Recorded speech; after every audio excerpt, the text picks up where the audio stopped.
नमस्कार मंडळी, मी मृणाली आणि तुम्हा सगळ्यांचं स्वागत आहे आपल्या होळीच्या व्लॉगमध्ये. तर मंडळी, आपण आज ह्या व्लॉगमध्ये बघणार आहोत की होळी कशी बांधली जाते, त्यासाठी काय काय तयारी करावी लागते आणि होळी कशी पेटवली जाते. ह्या सगळ्या गोष्टी तुम्हाला आज या व्हिडिओमध्ये पाहायला मिळणार आहेत. चला तर मग व्हिडिओला सुरुवात करूयात. आपल्या गावातील होळी सणाची तयारी खूप आधीपासून होते. हा फक्त सण नसून गावातील एकता, परंपरा आणि संस्कृती जपणारा मोठा उत्सव असतो. सुरुवात होते ती मोठं लाकूड आणण्यापासून. गावातील तरुण आणि मोठी माणसं दूर जंगलातून किंवा डोंगराच्या बाजूने मोठमोठी लाकडं आणतात. ही लाकडं खूप जड असतात. लांब काठ्यांच्या मदतीने ती खांद्यावर उचलून अनेक जण मिळून गावात आणतात. कधी उन्हात, कधी खडतर रस्त्यावरून चालत हे काम करावं लागतं. त्यामुळे हे काम खूप मेहनतीचं आणि कठीण असतं. पण गावासाठी आणि होळीच्या सणासाठी सगळे आनंदाने ही मेहनत करतात. हळूहळू हे मोठं लाकूड गावात आणलं जातं आणि होळी बांधण्याची तयारी सुरू होते.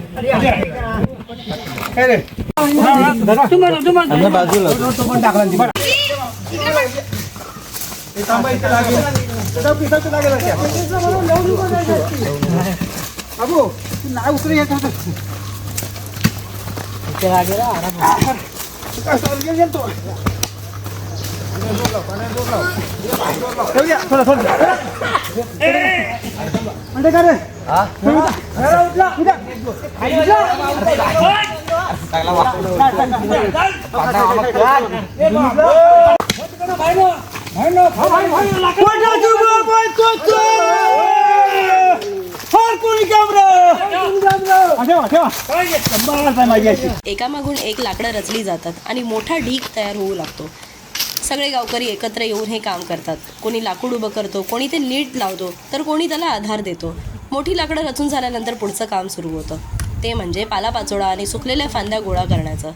गावातील लोक जंगलातून सुकलेली पानं, छोट्या फांद्या आणि गवत आणतात. मग हे सगळंच होळीच्या भोवती नीट रचलं जातं. यामुळे होळी पेटल्यावर आग पटकन लागते आणि होळी अधिक भव्य दिसते. ही कामं दिसायला साधी वाटली तरी त्यामागे खूप मेहनत आणि सहकार्य असतं. प्रत्येकजण आपापल्या परीने हातभार लावतो. लहान मुलंही उत्साहाने पालापाचोळा गोळा करायला मदत करतात.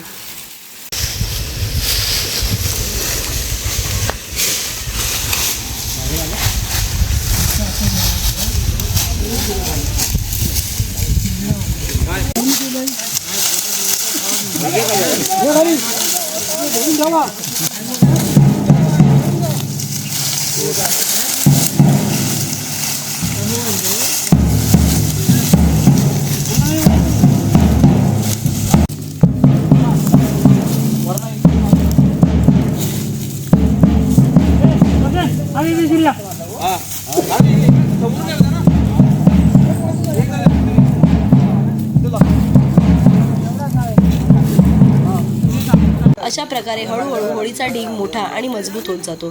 दिवसभर ही तयारी चालू असते. बघता बघता संध्याकाळ होते आणि रात्रीचे सुमारे 10 वाजतात. तेव्हापर्यंत होळी पूर्णपणे तयार झालेली असते. मोठमोठी लाकडं, त्याभोवती लावलेला पालापाचोळा आणि सुकलेल्या फांद्यांनी होळी खूप भव्य दिसू लागते. दिवसभर मेहनत केलेले गावकरी थोडा वेळ थांबून ही तयार झालेली होळी पाहतात. प्रत्येकाच्या चेहऱ्यावर समाधान, आनंद दिसून येतो. कारण ही होळी फक्त लाकडांचा ढीग नसतो, तर सगळ्या गावकऱ्यांच्या एकत्रित मेहनतीचं प्रतीक असतं.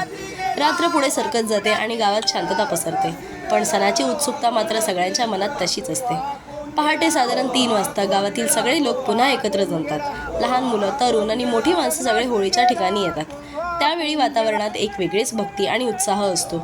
सगळे गावकरी होळीसमोर उभे राहतात आणि पारंपरिक पद्धतीने होळीभोवती फेऱ्या मारायला सुरुवात करतात. काही जण हात जोडून प्रार्थना करतात, तर काही जण मनोभावे नमस्कार करतात.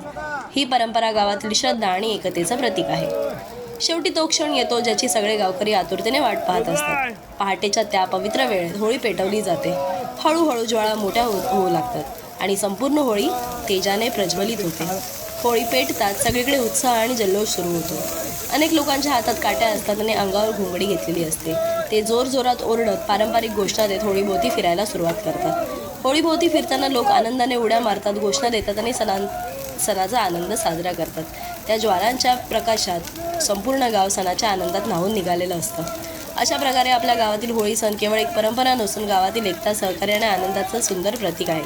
सगळे गावकरी एकत्र येऊन हा सण साजरा करतात आणि आपल्या परंपरा पुढच्या पिढीपर्यंत पोहोचवत राहतात. तुम्हाला हा व्हिडिओ कसा वाटला आम्हाला कमेंटमध्ये नक्की सांगा. व्हिडिओ शेवटपर्यंत पहा आणि चॅनलला सबस्क्राईब करायला विसरू नका. धन्यवाद. कोण आला घेऊन आला